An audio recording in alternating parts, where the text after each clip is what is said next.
right, so last time we took this car rally crossing, as evidenced by all the dust all over the place. I cleaned most of that dust off. We're gonna swap the suspension back out for like the short stroke tarmac shocks. And I finally got an angle kit for this car, which is pretty exciting. Hit up my friend Dylan Hughes, who's a big BMW drift guy nowadays. Hey, real quick. He had a... So anyway, of course you can have a piece of gum, Marco. Like that's important.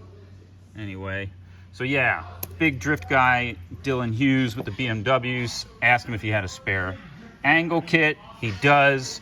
It was an SLR, which is kind of what I wanted anyway. So he shipped that out to me, and he shipped it out with the ultra lower control arms, which I don't want to use because I want to keep stock fenders, and some custom tie rod stuff. These are like PBM inners with some custom outers he made. So because I'm using these shorter arms, I'm going to have to shorten these up a little bit or something. I might not even have to cut them because I realized that these aren't even that much shorter than the ultras. We got Grant Anderson's car in the house, and I compared this regular arm to his ultras that are well used in comparison. They are a little bit longer. We're only talking like a centimeter or something though. A centimeter, Shane, that's metric. I like metric. You like metric, but that's fine. We're gonna use it today. Look at this. Should just stick to drifting, huh? Look at this. Look at this. And I already blew a lot of this stuff out. Disgusting. Disgusting. Rally stuff. Ew. All right, I'm getting everything bolted on here. We got our lower arm loosely installed, bolted on here in the back. They use this really cool adjustable bracket here. And I found a nice mil-spec half-inch washer that happened to be perfect thickness for that offset there, since these are not M knuckles anymore, even though the car is an M3. So, yep, this is all bolted on. I called Sean at SLR, and he told me that these arms are a little over 1 inch shorter than the Ultra arms that this kit came with. So I'm just gonna take half an inch off of each end of this in the lathe real quick, and then finish bolting this all on. I still have to take the long travel shocks off. As you can see, they're so long I can't even fit them in the camera. I could not even run these with these lower control arms, sadly. While these allow a lot of droop travel, not enough for these big boys. So the chances of me running angle kit and long travel rally shocks are pretty slim at the moment.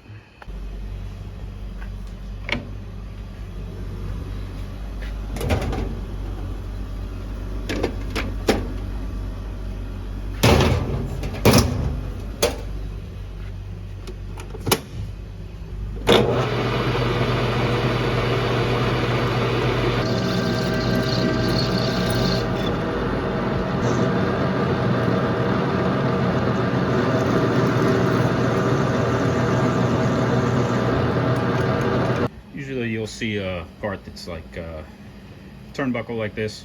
It'll have a stripe on one side of it. That usually indicates that those threads are left-hand thread versus the normal or standard right-hand thread. Also, be careful who you have. There ain't nothing normal about that. Yeah, be careful who you have put your seal retainer plate on. Seal its fate. Oh boy, I'll see.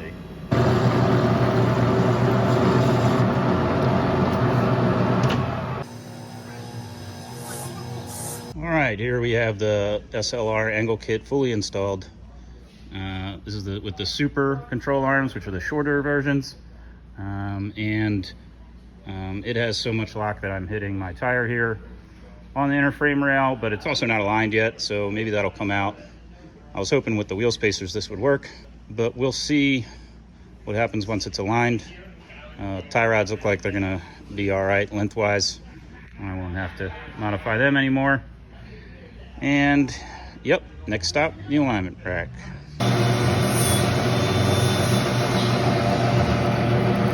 So we are really dialing in our steering stop.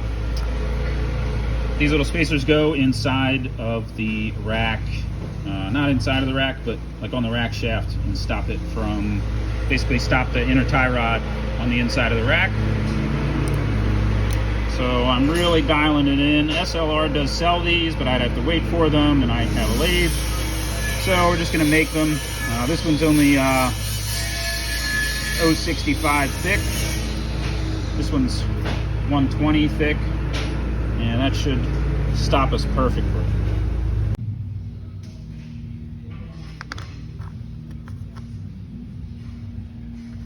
There's the steering stops in the rack.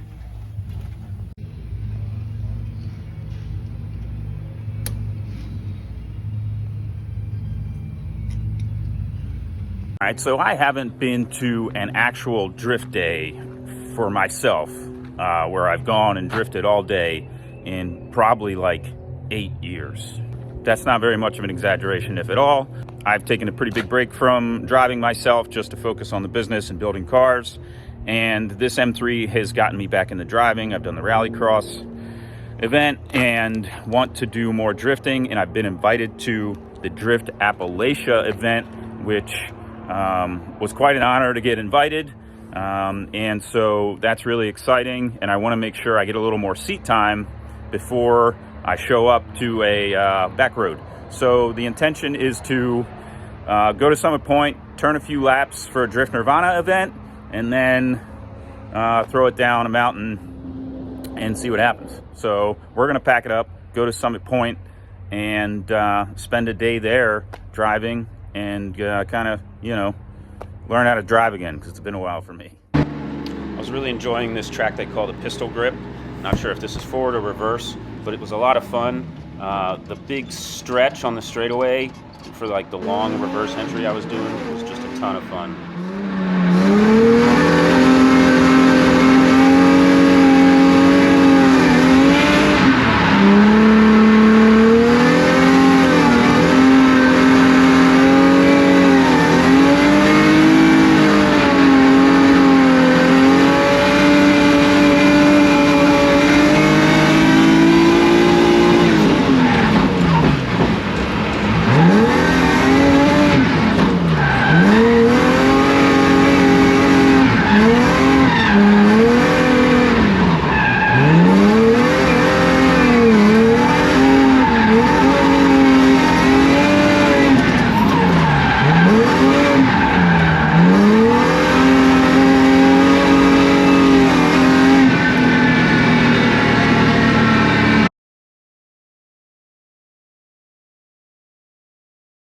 Alright, so I didn't necessarily plan on making this a video, like one combined video.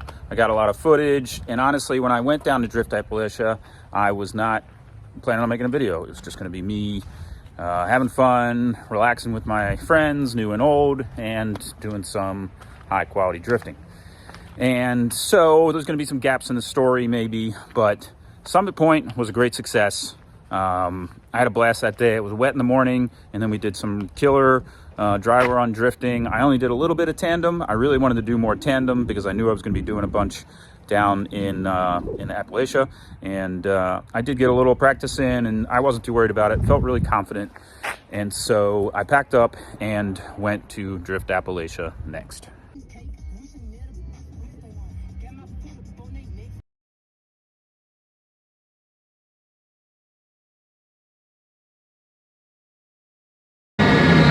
So I was really struggling with the grip this car seemed to make on the toge. Lots of other drivers were struggling as well, lots of tire pressures up, but it was still a lot of fun. But you can see me really fighting the car using the e-brake a lot.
this was over halfway through the second day, and my confidence was up. I was feeling really good. I was familiar with the track.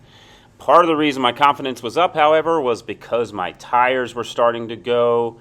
And while I knew that, I really, really should have changed them.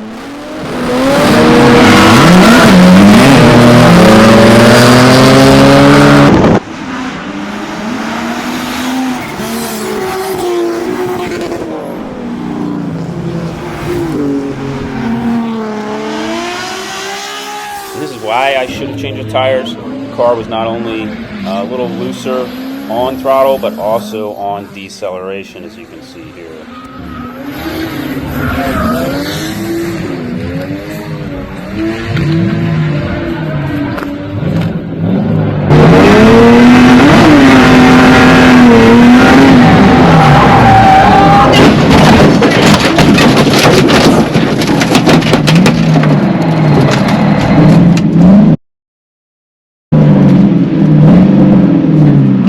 Oh god. Oh god.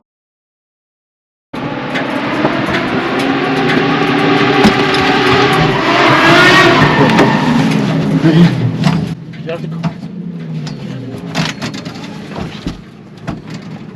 You good? I'm good. Just want to get out. Door stop.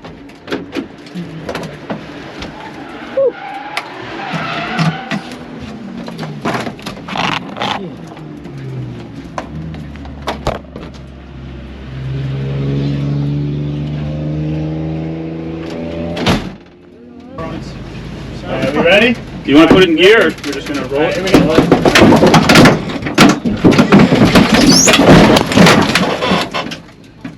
Okay. That's not bad, dude.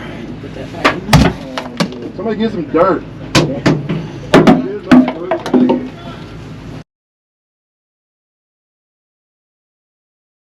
All right, so we are back from Drift Appalachia.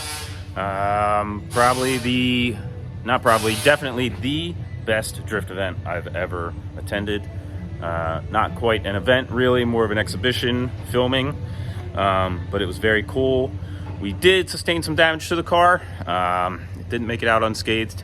I'm fine, but might have rolled the car over a little bit. Made it into the trailer just fine.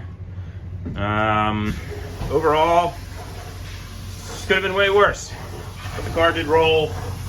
Roof is caved in both front corners. Overall, this could have been way worse. Derek King was the flagger at the corner that I crashed on, and he immediately slowed everybody down behind me. I was fine. He could tell I was fine. Everything's cool. It really wasn't that big of a deal. Things do happen. Crashes happen. Cars do roll over. That's why we have exceptional safety equipment, and we put so much time into that aspect of the car. So we're going to rebuild this thing. Not sure if we're going to pull the roof out or put a new roof skin on it and then just kind of bolt some new parts to it. Let's get it inside, see what else it needs, because it's not just a roof. Right rear corner took a pretty good hit. Rear bumper is damaged. Gas door needs to be replaced. Wing almost made it out alive. Probably won't do anything with that. Underneath, broken shock, broken control arm. Not just the clevis, also kind of tweaked it here. As you can see, that's pretty banged up. We pulled a stub shaft out. I'm hoping that's all that happened to this. Left side is totally fine, it looks like. Let's see. A little damage to the wheels from, I think that was from dirt dropping on another corner. Door, worth replacing. Some dirt. Grill, headlight, bumper filler thing, crash bar, tire, got a hole in it. This side is the side that hit. Took a lot of damage. That needs a door, mirror, pretty banged up. Some bees nests in there. Door moldings were already chewed up. I already had the glass guy come and pull the windshield out so we can start fixing it, but the windshield was obviously trashed. Roof, both front corners are caved in pretty good. This side all the way to the cage. So we're gonna have to like porta power this out, bang it out as much as we can, mud it. Not sure if we're gonna attempt that ourselves or have a professional do it. Inside the car is totally fine, except for a lot of glass all over my hat, which is unfortunate. The hood managed to come out unscathed. Crazy. Here's that other corner. As you can see, it's not good. It's not good, but it is repairable. Also, this lower control arm got pretty kinked up, and this engine mount bracket here broke. So that's it, really. I already have some parts coming. Hopefully get this thing back on the road or track sooner than later. All right, so we haven't tried to start it since the wreck. I did turn it off immediately. Pretty close to immediately, at least. So we're gonna see if this thing starts, what kind of noises it might make. Really, the concern would be if it was starved of oil or not. It's got oil in it, but obviously you roll a car over, oil isn't where it's supposed to be. So let's see what happens.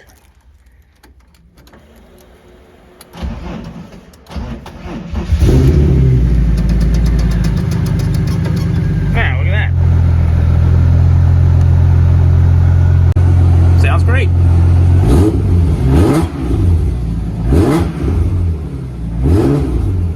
So the most important takeaway for me from all of this was that all the safety equipment that we invest in, it's for a good reason. The stuff is very important, and if I was not wearing a helmet and a containment seat, strapped in properly with a properly built roll cage, that scenario could have gone way, way worse. I'm also super thankful for a well-run event. Derek King was there to stop the traffic, the flaggers, everybody was in place. The event organization, everything was set in place just in case an incident did happen, and it did.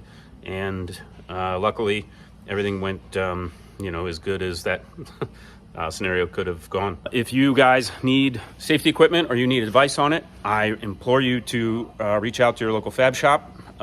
We here at MA-Motorsports are obviously a great resource if you need anything. And I really appreciate you guys watching this video. And I want to say again, thank you to everybody that was at this event, from drivers to staff. It was a really, really awesome time, despite flipping my car over. By the time I got this video uploaded, the car's probably going to be all fixed and back to good as new. Thanks for watching the video. If you guys would subscribe, I'd really appreciate it. You'd also probably get to see some pretty cool content that we have coming out. We're going to do more and more this year coming up, 2024. So thanks again for watching. See you on the next video.